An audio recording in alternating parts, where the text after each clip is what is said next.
আজকে আমরা ধ্যানের স্বরূপ সম্পর্কে জানব স্বামীজির কাছ থেকে।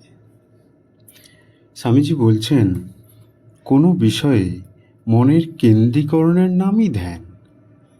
এক বিষয়ে একাগ্র করতে পারলে সেই মন যে কোনো বিষয়ে হোক না কেন একাগ্র করতে পারা যায়। প্রথমে কোনো একটি বিষয় নিয়ে ধ্যান অভ্যেস করতে হয়। একসময় আমি একটা কালো বিন্দুতে মনঃসংযোগ করতাম। ওই সময় শেষে আর বিন্দুটাকে দেখতে পেতুম না, বা সামনে যে রয়েছে তা বুঝতে পারতুম না। মন নিরোধ হয়ে যেত, কোনো বৃত্তির তরঙ্গ উঠত না, যেন নিবাত সাগর। ওই অবস্থায় অতীন্দ্রিয় সত্যের ছায়া কিছু কিছু দেখতে পেতুম।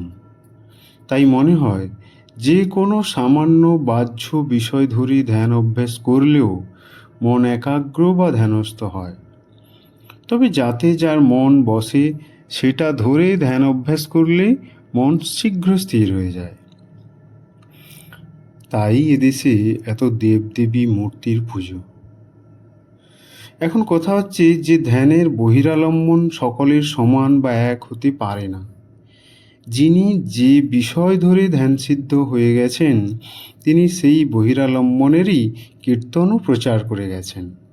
তারপর কালে তাতে মনস্থির করতে হবে এ কথা ভুলে যাওয়ায় সেই বহিরালম্বনটাই বড় হয়ে দাঁড়িয়েছে। উপায়টা নিয়েই লোকে ব্যস্ত হয়ে পড়েছে, উদ্দেশ্যটার দিকে লক্ষ্য কমে গেছে।